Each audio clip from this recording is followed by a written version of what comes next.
Pessoal, eu vim um dia muito importante, um dia que a gente vai no futuro usar como uma data de referência.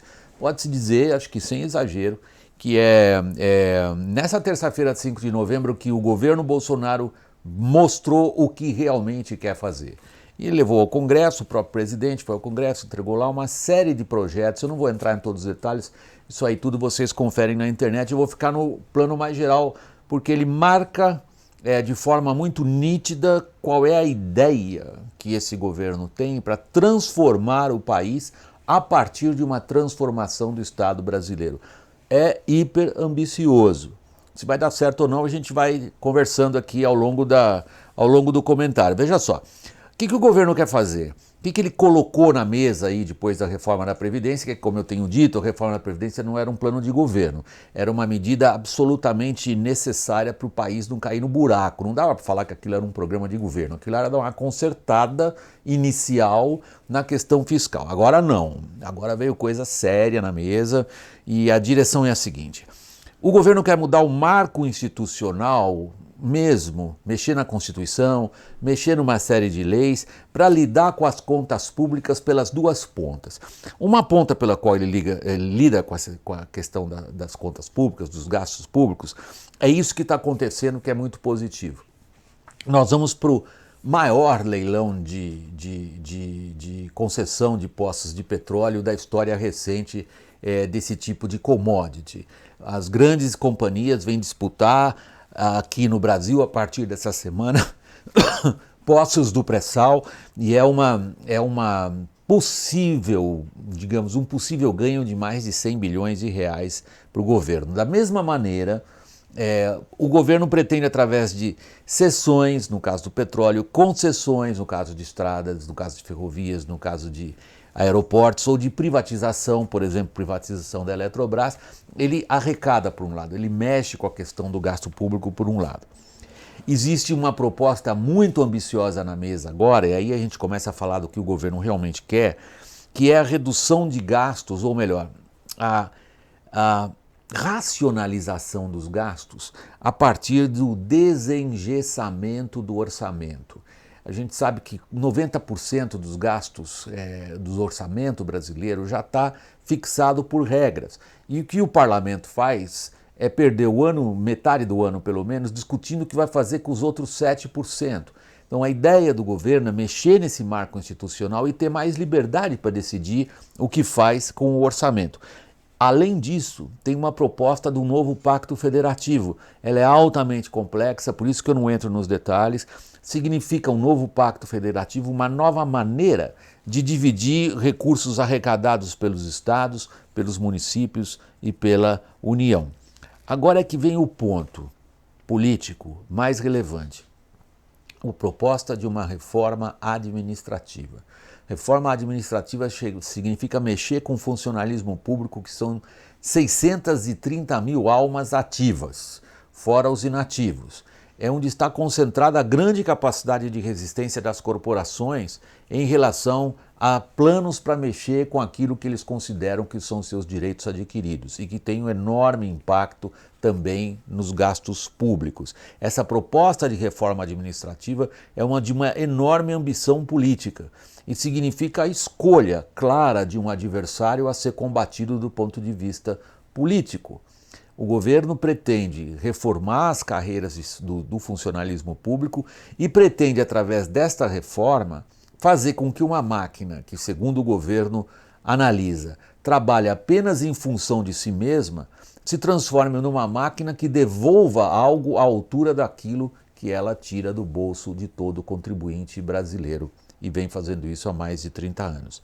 Há uma preocupação grande na, digamos, ação política para levar adiante essa ambiciosa reforma do Estado, que é dar uma conotação social. O governo percebe claramente que há uma, digamos, do ponto de vista político, e isso daí é importante mencionar o que o presidente da Câmara tem dito para o presidente da República, que ele, presidente da Câmara, entende a necessidade de certas reformas que são impopulares, mas que um país com a desigualdade, concentração de renda, injustiça social e pobreza, como o Brasil continua demonstrando, mesmo depois de uma geração, esse país precisa que essas reformas sejam acompanhadas pelo lado social.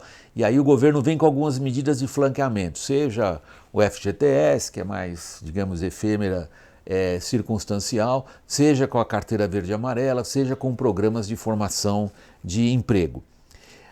Qual é o cálculo político do governo, especialmente da equipe econômica? Ele considera que o sucesso dessas sessões onerosas, dos programas de concessão, a discussão da reforma administrativa, que está na frente de qualquer outra agora, mesmo na frente da reforma tributária, considerada muito intrincada, muito complexa, muito difícil de ser resolvida em prazo razoavelmente hábil, enquanto que há esperança, do ponto de vista da equipe de economia do governo, que a questão da reforma administrativa, leia-se reforma do funcionalismo público, seja mais ou menos, digamos, completada ali em abril do ano que vem. Por que abril do ano que vem? Porque é quando começa a temporada dos senhores deputados dedicados às eleições municipais no final do ano que vem. Então tem um prazo razoavelmente estabelecido, tem um objetivo a ser alcançado e isto é claramente uma formulação estratégica. Mas qual é o cálculo? É isso que eu estava dizendo, da equipe de política econômica do governo. É que dois outros fatores, eu estou me referindo aos juros mais baixos da história e à inflação bem mais comportada, esses dois fatores são históricos em certa medida. A gente começa a ter no Brasil um ambiente de juro de longo prazo, sobretudo para financiamento de casa própria, financiamento de compra de máquinas, financiamento de projetos de infraestrutura e por aí vai, que antes tinham um custo de capital enorme e agora o custo de capital se reduz. Então isto cria uma espécie de aquecimento da economia. O pessoal dos números, principalmente o pessoal do Banco Central, já está falando claramente em sinais de reaquecimento da economia e esses sinais se multiplicariam no começo do ano que vem, quando essas reformas, que são politicamente difíceis, teriam de passar pelo crivo do legislativo, depois das férias de fim de ano, retomada dos trabalhos parlamentares ali em fevereiro do ano que vem. A insegurança jurídica é outro ponto fundamental e aí é mais complicado ainda para o executivo, não tem como resolver isso sozinho. Parte dos problemas da insegurança jurídica estão na mão do legislador, mas a maior parte está nas mãos do judiciário, nos seus vários componentes, Tribunal Eleitoral, no Superior Tribunal de Justiça, no Tribunal, na nossa Corte Suprema, nas Cortes na Justiça do Trabalho. Esse conjunto, mais as agências reguladoras e a burocracia fiscal ligada à tributária, esse conjunto pesa terrivelmente sobre o ambiente de negócios no Brasil. Como está sendo discutido abertamente, mesmo pelo judiciário, e aí eu volto ao ponto central. O cálculo político da equipe econômica é que o clima de sentir a economia movendo-se na direção de geração de empregos, mais prosperidade e renda, deixe o clima político favorável para essas reformas. Tá, aí a gente chegou no ponto.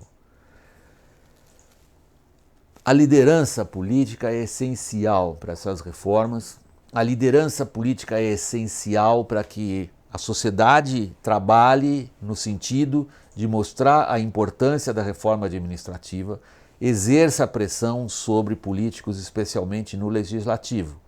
A liderança política significa o engajamento, sobretudo, do executivo em duas áreas. Uma, o que até agora ele não fez, formar uma base parlamentar coesa, sólida, coordenada. Duas, dar conta da agenda política. Este, na verdade, é o principal instrumento de poder do presidente brasileiro. Não é a tal da caneta lá que ele trocou de bic para compacto ou o que seja, porque nomeia, porque assina.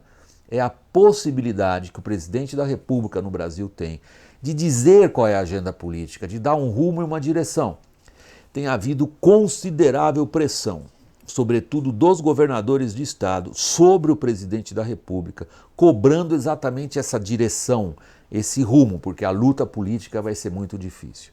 E o que é que preocupa? É a dissolução clara, através dessas brigas no PSL, por exemplo, se tem uma ideia bastante nítida da deterioração do padrão de articulação e de costura política em Brasília no lado do governo, não estou falando nem da oposição, que não precisa nem se preocupar que o governo faz oposição para ele mesmo.